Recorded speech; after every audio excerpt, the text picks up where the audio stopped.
بسم اللہ الرحمن الرحیم۔ السلام علیکم میرے سبھی دیکھنے والوں کو۔ ناظرین کرام، یہ کہانی ہے ایک ایسے بادشاہ کی جس کے زنا کی سزا اس کی اولاد کے آگے آئی۔ زنا کرنا اللہ تعالیٰ کے نزدیک سب سے بڑا گناہ ہے۔ زنا کرنے والے کی سزا اللہ تبارک و تعالیٰ نے سخت سے سخت رکھی ہے۔ زنا کرنے والے کا کوئی بھی عمل اللہ پاک قبول نہیں کرتا۔ بڑے بوڑھوں کا قول ہے کہ انسان کے برے اعمال کی سزا اس کی اولاد کی صورت میں اسے دی جاتی ہے، یا یہ کہیں کہ انسان کے برے اعمال اس کی اولاد کے آگے آتے ہیں۔ ایسا ہی کچھ ہماری آج کی اس ویڈیو میں ہے۔ ویڈیو شروع کرنے سے پہلے آپ سبھی سے گزارش ہے کہ کائنڈلی چینل کو سبسکرائب کر لیں۔ ایک زمانے کی بات ہے، بہت بڑی سلطنت کا ایک بادشاہ تھا۔ اس کے سامنے کسی عالم نے یہ مسئلہ بیان کیا کہ زانی شخص کے عمل کا قرض اس کی اولاد یا اس کے اہل خانہ میں سے کسی نہ کسی کو چکانا پڑتا ہے۔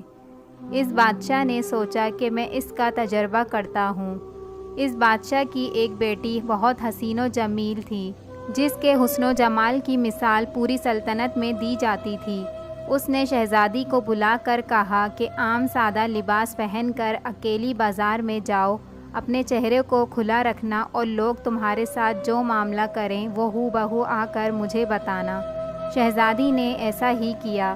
اس نے عام سادہ لباس پہنا اور بازار کا چکر لگایا، مگر جو غیر محرم شخص اس کی طرف دیکھتا وہ شرم و حیا سے نگاہ جھکا لیتا۔ کسی مرد نے اس شہزادی کے حسن و جمال کی طرف دھیان ہی نہیں دیا۔ سارے شہر کا چکر لگا کر جب شہزادی اپنے محل میں داخل ہونے لگی تو راستے میں کسی ملازم نے اس شہزادی کو محل کی خادمہ سمجھ کر روکا، اسے گلے لگایا، بوسہ لیا اور بھاگ گیا۔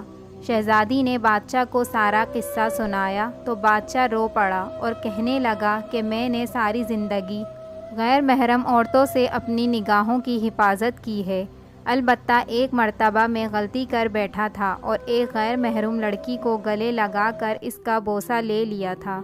میرے ساتھ بھی وہی کچھ ہوا جو میں نے اپنے ہاتھوں سے کیا تھا۔ ہمیں اس واقعے سے عبرت حاصل کرنا چاہیے، ایسا نہ ہو کہ ہماری کوتاہیوں کا بدلہ ہماری اولادیں چکاتی پھریں۔ جو شخص چاہتا ہے کہ اس کے گھر کی عورتیں پاک دامن بن کر رہیں، اسے چاہیے کہ وہ غیر محرم عورتوں سے غافل ہو جائے۔ اسی طرح جو عورتیں چاہتی ہیں ہمارے خاوند نیکوکاری کی زندگی گزاریں، بے حیائی والے کاموں کو چھوڑ دیں، تو انہیں چاہیے کہ وہ غیر محرم مردوں کی طرف نظر اٹھانا بھی چھوڑ دیں، تاکہ پاک دامنی کا بدلہ پاک دامنی کی صورت میں مل جائے۔